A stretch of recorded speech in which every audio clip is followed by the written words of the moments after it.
대림절 셋째 주일입니다. 기다림의 절기에 주님의 평화가 함께 하시기를 바랍니다. 아멘. 어제 색동교회 문화부주간으로 트레킹을 했습니다. 출발지는 성공의 대성당이었습니다. 먼저 주임 신부님의 영접을 받고 그곳에서 차대접을 나누면서 성공의 대성당의 역사를 들었습니다. 현재 대성당은 시청 맞은편에 있죠. 영국 성공회가 대지를 구입하였고 그리고 꼭 100년 전에 지금의 성전을 지었습니다. 무려 70년 동안 지었다고 합니다. 심지어 성전 입구에 있는 대리석 세례관은 영국교회 성도들이 헌금을 해서 빚었고 그 무거운 것을 100년 전에 배편으로 보낸 것입니다. 성공의 대성당은 서울 광화문의 스카이라인을 아주 경건하게 구성하고 있습니다. 예전 서울시장이 아마 시청 집무실에서 성공의 대성당을 유심히 보았겠죠. 그 중요성을 발견한 것입니다. 하마터면 서울은 소중한 보물을 계속 숨겨둘 뻔했습니다. 고마운 일입니다. 대성당 마당에는 커다란 구유상을 설치해 두었습니다. 그 구유상에는 아기의 부모님과 목자 그리고 짐승들이 있는데 그런데 구유가 비어 있습니다. 아기 예수는 없었습니다. 언젠가는 아기 예수가 없어졌다고 사무실에 달려와서 사람들을 놀래키기도 했답니다. 성공의 전통에 따르면 성탄 전야에 예배를 드리고 그 밤에 따로 보관해둔 아기 예수를 구유에 둔다고 합니다. 아기 예수는 바로 성탄 전야에 탄생하셨습니다.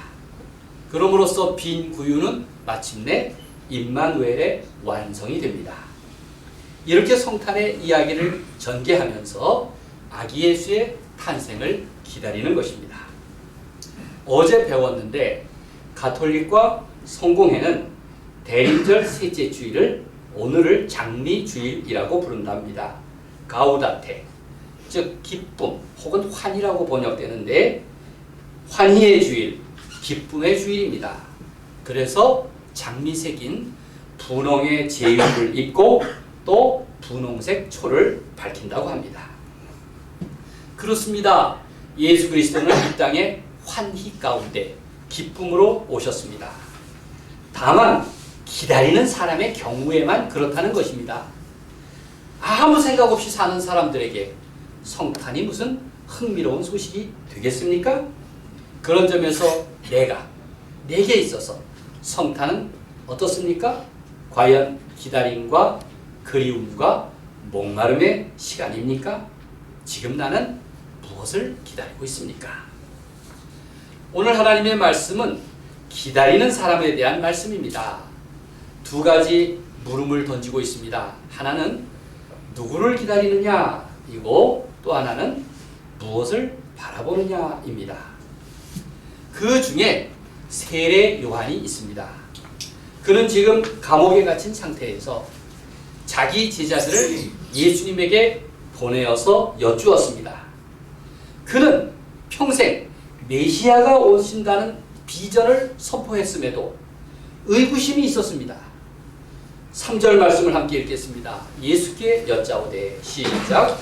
예수께 여짜오되 오실 그이가 당신이오니까 우리가 다른 이를 기다리오니까. 질문은 참 단순합니다. 일찍이 선지자들이 예언한 그 메시아가 바로 당신입니까? 아니면 우리가 하나님의 약속을 계속 기다려야 합니까? 이렇게 물었던 것입니다. 이 질문은 아주 뜨거운 현안이었습니다. 메시아에 대한 기다림은 세례 요한만이 아니라 그 시대 모든 사람의 관심사였습니다. 권력자들은 권력자들대로, 가난한 사람은 가난한 백성대로 메시아를 기다렸습니다. 둘 사이에는 기다리는 이유가 서로 달랐습니다. 권력자들은 메시아의 등장을 막기 위해서 기다렸고, 가난한 백성들은 메시아를 환영하기 위해서 기다렸습니다. 메시아에 대한 기다림은 아주 오래전부터 예언된 것입니다. 세례 요한이 처음 유다 광야에서 예언한 것도 그 메시지의 핵심은 메시아였습니다. 요한은 이사야의 예언을 거듭 외쳤습니다. 마태복음 3장 3절인데요. 광야에 외치는 자의 소리가 있어 이르되 너희는 주의 길을 예비하라. 그가 오실 길을 곧게 하라 하였느니라. 이렇게 기록하고 있습니다. 세례 요한의 선포를 듣고 많은 사람들이 요한을 따랐습니다. 무섭게 외치는 요한의 심판 선고를 듣고 그의 제자가 되었습니다. 예루살렘의 권력자들도 사람을 보내었습니다. 요한이 메시아가 아닌가? 이렇게 생각했습니다. 실체를 확인하려고 했습니다. 요한은 메시아의 등장이 이제 임박했다, 때가 찼다는 것을 알고 있었습니다. 요한의 종말론적인 예언은 그만큼 힘이 있었고 확신으로 가득 찼던 것입니다. 사실 요한은 이미 예수님을 만난 적도 있고 그가 메시아임을 직감했습니다. 이후에도 요한은 예수님의 말씀과 행적을 조심스럽게 주시하며 지켜보았습니다. 심지어 감옥에 있을 때에도 예수님에 대한 소문은 들려왔습니다. 그런데 요한 자신에게 조금 의문이 생겼습니다. 여러분은 잘 모르시겠지만 오래 감옥에 갇혀 있다 보면 별별 생각이 다 들게 마련 아니겠습니까? 사방이 꽉 막힌 감옥이기 때문에 얼마나 답답했겠습니까? 그저 의문은 들고 확인할 방법은 없고, 그러니 궁금증 때문에 자기 제자들을 보낸 것입니다. 믿을 만한 자기 사람을 보내서 예수님께 직접 물었습니다. 오실 그이가 당신입니까? 오실 그분이 맞습니까? 예수님은 세례 요한이 보낸 사람들에게 말씀하십니다. 너희가 보고 들은 것을 가서 요한에게 전하라. 그게 5절 말씀입니다. 5절 말씀을 계속 읽겠습니다. 맹인이 보며, 시작. 맹인이 보며, 못 걷는 사람이 걸으며, 나병 환자가 깨끗함을 받으며, 못 듣는 자가 들으며, 죽은 자가 살아나며, 가난한 자에게 복음이 전파된다 하라. 예수님이 말씀하신 이 내용은 이미 선지자 이사야 35장에서 했던 메시아의 시련을 다룬 내용이었습니다. 예수님은 요한의 심부름 온 사람들에게 들어라, 이사야가 이미 한 그 예언이 실현되고 있음을 요한에게 가서 전하라고 했습니다.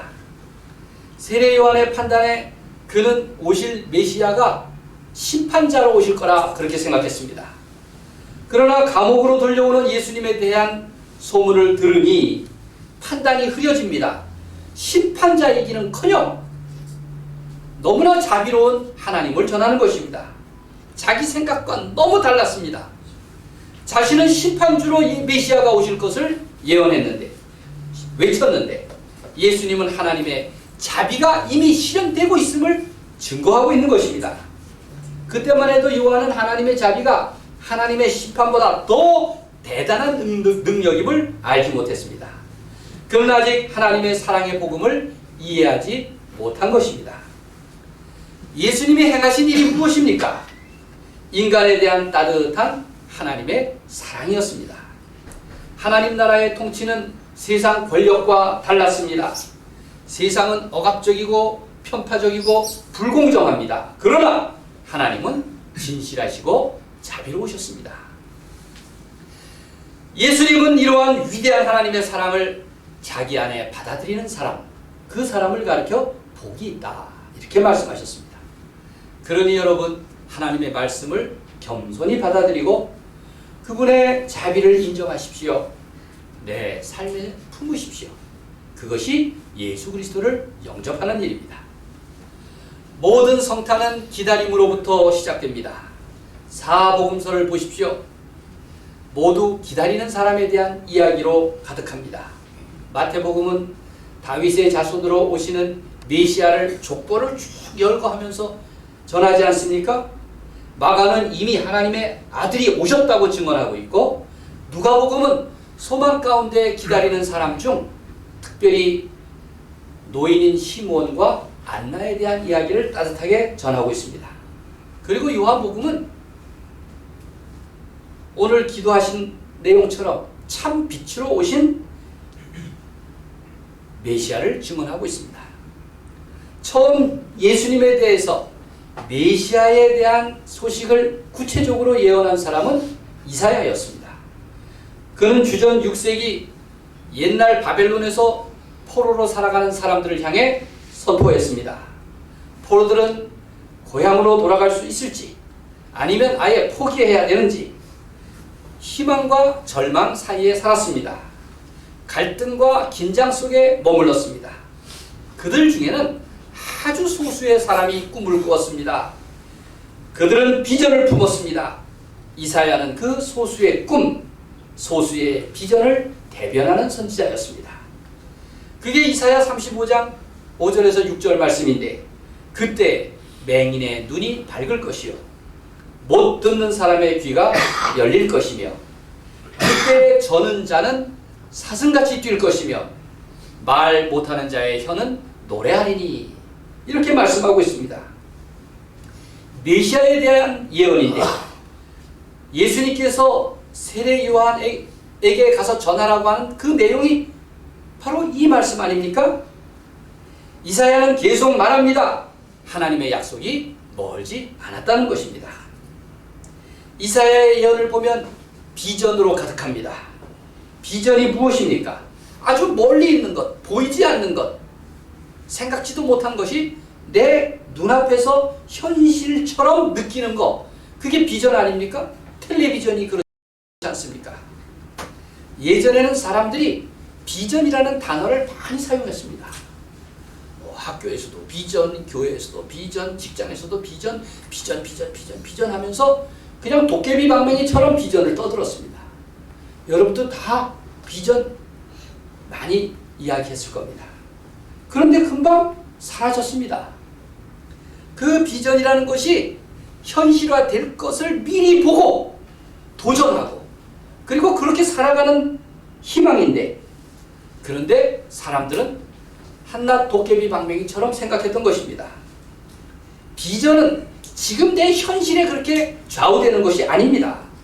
그렇기 때문에 비전을 품은 사람은 내 어두운 시력에 의지해서는 안 됩니다. 자신의 색안경을 신뢰해서는 안 됩니다. 예수님은 요한의 제자들을 보내고 남은 사람들을 향해서 말씀하셨습니다.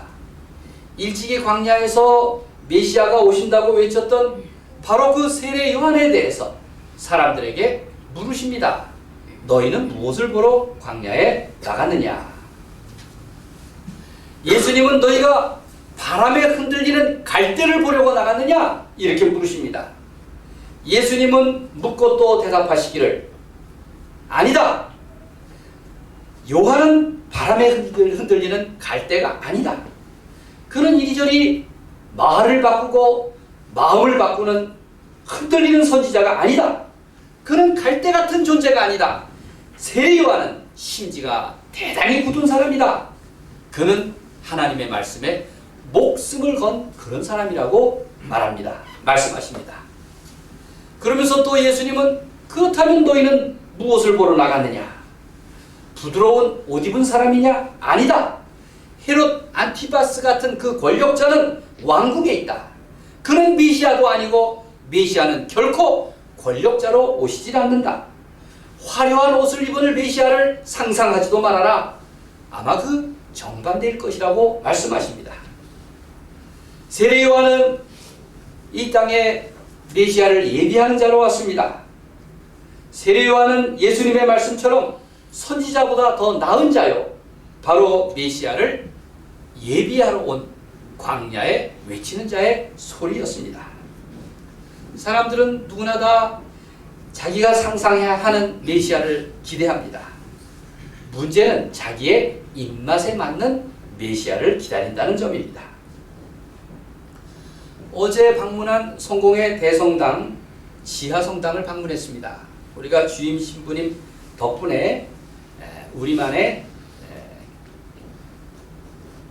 견학을 할 수 있었습니다. 성공의 대성당 지하에 납골당이 있다는 이야기 들어보셨나요? 납골당이 있습니다. 여러분, 성공의 대성당은 그 납골당으로도 유명합니다. 그 납골당에 묻히고 싶은 사람이 많습니다. 그래서 성공의 대성당은 든든합니다. 제가 주임 신부님이 친구여서 물어봅니다. 그랬더니 우리 교회는 납골당 때문에 결코 무너질 수가 없어. 이 납골당이 비용이 얼마나 비싼지 많은 사람들이 이곳에 묻히고 싶어 해. 그래서 제가 참 부러웠습니다. 네. 우리는 일부만 보았지만 그 지하 공간의 이름이 뭔지 아십니까? 바로 세례 요한 소성당입니다. 이야, 세례 요한이 이렇게 높임을 받는구나. 세례 요한 이콘이 그려져 있었습니다. 성공회뿐만 아니라 정교회마다 모든 교회 정면에 있는 성소 입구에는 항상 맨 왼편의 첫 번째 그림이 세례 요한의 이콘입니다. 성소의 정면에는 4명의 이콘이 그려져 있는데 세례 요한, 어머니 마리아, 예수 그리스도, 그리고 4번째는 그 교회를가 주보 성인으로 모시고 있는 분, 이렇게 4분이 그려져 있어요. 요한이 그만큼 대접을 받고 있구나 생각합니다. 오늘 본문을 보면 세례 요한은 의심을 한 사람인데 그런데도 이렇게 높임을 받는가? 그렇지 않습니다. 그는 잠시 흔들렸으나 처음 믿음으로 돌이켰습니다. 그는 메시아를 증거하는 일에 마침내 목숨을 건 분입니다. 그는 선지자의 말씀을 전하였고 그리스도에게 세례를 베풀었고 세상의 회개를 촉구했습니다. 그는 메시아의 길을 닦는 광야의 소리였습니다. 그래서 예수님도 여자가 낳은 이 가운데 이보다 위대한 사람이 없다고 말씀하지 않으셨습니까?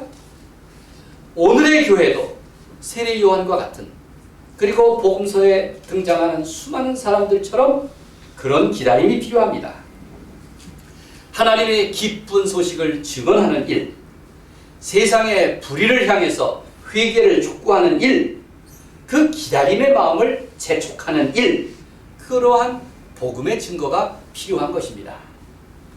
지금은 세상을 떠났지만 유진 피터슨 목사라는 분이 유명합니다. 그는 오늘의 목사들에게 이렇게 충고했습니다. 교회를 경영의 관점에서 대하지 말라. 교회를 경영이라는 사고방식으로 다루지 말라는 것입니다. 이렇게 얘기했습니다. 교회 목회자의 경영학 추종이 지금의 교회를 만들고 있다. 지금의 교회를 병들게 하고 있다는 얘기죠. 무슨 뜻입니까? 복음을 상품으로 변질시키고 교인을 고객으로 대한다는 비판입니다. 여러분 행여 여러분들이 제가 여러분을 고객으로 대하고 있다는 느낌이 들 때 여러분 저에게 꼭 일러주십시오. 그것은 제가 병들었다는 증거일 것입니다. 저를 여러분 사장님으로 생각이 들면 그때 여러분 저를 이 교회에서 이제 그만두라고 얘기하십시오. 그건 교회가 병드는 일입니다. 또 교인들을 향해서 유진 피터슨은 이렇게 말했습니다. 교인들의 심리학 냉종이 지금의 교회를 만들고 있다. 여러분, 사람들이 자기 내면에 대해서 얼마나 관심이 많습니까?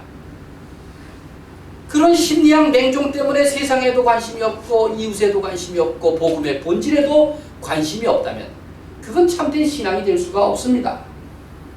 그 심리학 냉종은 물론 내적 치유니 뭐 자기 개발이니 이런저런 좋은 말로 갖다 붙이지만 결국 복음의 진리를 우선으로 하지 않는다는 얘기입니다. 그래서 신이 된 심리학이라는 책도 있고 심리학에 물든 기독교라는 책도 있습니다.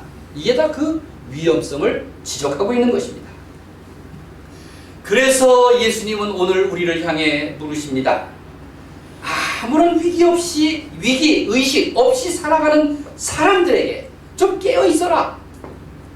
좀 다가올 길을 준비해라. 이렇게 말씀하시는 겁니다.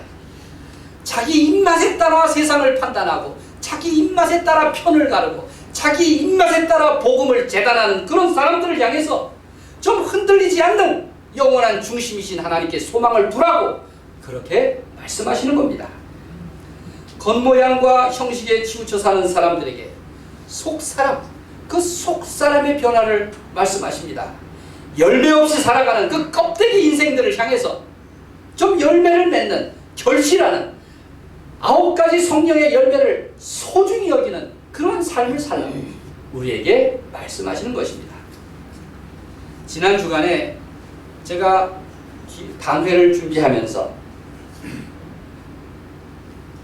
여러분들과 제가 대화도 나누고 문자도 주고받았습니다. 여러 가지 대답을 들었습니다. 잘 들어보십시오. 네, 목사님 안녕하세요. 뭐라 드릴 말씀이 없네요. 이건 뭘까요? 저는 아주 긍정으로 받아들였습니다. 또 어떤 분은 현재 직분이 더 좋고 또 과분합니다. 저도 진심으로 받아들였습니다. 또 이런 내용도 있어요. 어리버리하고 무슨 일을 해야 하는지도 잘 모르지만 그래서 오히려 주의 인도하심 따라 유연할 수도 있을까 싶기도 하네요. 주님의 불쌍히 여기심을 바라볼 뿐입니다.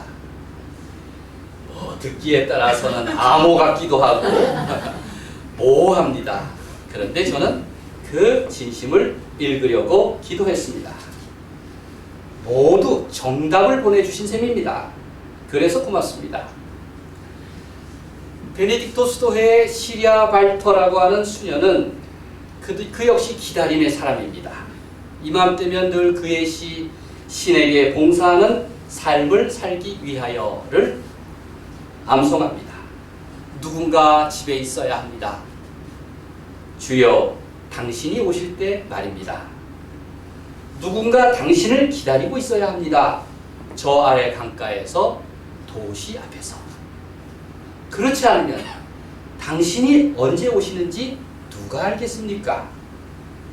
지키고 있는 것이 우리가 할 일입니다. 또한 세상을 위해서도 우리는 지키고 있어야 합니다. 세상은 종종 아무 생각 없이 밖으로만 돌아다니느라 밤에도 집에 돌아오지 않습니다.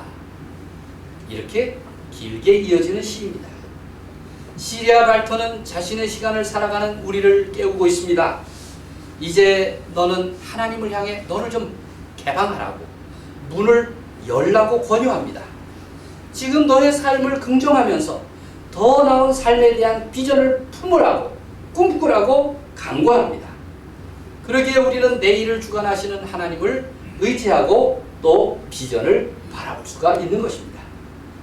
우리의 기다림은 오직 예수뿐입니다. 예수 그리스도만이 나의 길과 진리와 생명이 되시기 때문입니다. 그런 나는 기쁨에 젖어서 기다림의 사람으로 살아갑니까?